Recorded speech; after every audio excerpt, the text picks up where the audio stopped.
बातमी पुण्याहून मुंबईला जाणाऱ्या मिसिंग लिंकच्या मार्गिकेच्या तोंडावर वाहन चालकांची गफलत होतीये।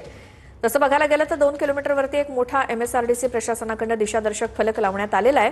मात्र मिसिंग लिंकच्या सुरुवातीला अनेक वाहन चालकांची गफलत होऊन वाहन चालक अचानक रस्त्याच्या मधोमध थांबतायत।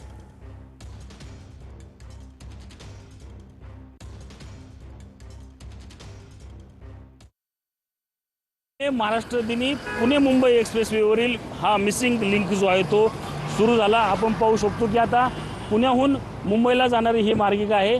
वाहनं जी आहेत ती या ठिकाणी सुसाट जाताना आपल्याला पाहायला मिळत आहे। मात्र एक मोठी गफलत जी आहे ती वाहन चालकांमध्ये होताना पाहायला मिळत आहे। आपण पाहिलं तर 2 किलोमीटरवर तसेच दिशादर्शक फलक देखील लावण्यात आलेले आहेत।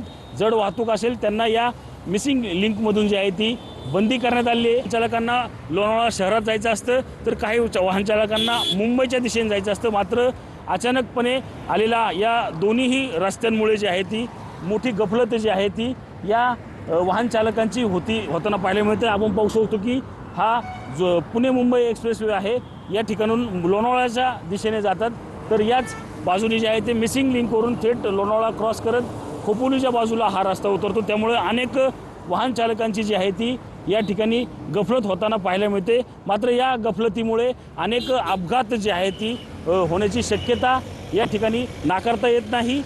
त्यामुळेच दिशादर्शक फलक पाहण्याचं आव्हान जे आहे ते आता महामार्ग पोलिसांनी सर्व वाहन चालकांना करण्यात आलेलं आपल्याला एकूण पाहायला मिळत आहे। कॅमेरामॅन विशाल शिंदेसह मी रंजित जाधव, TV9 मराठी, लोणावळा, पुणे।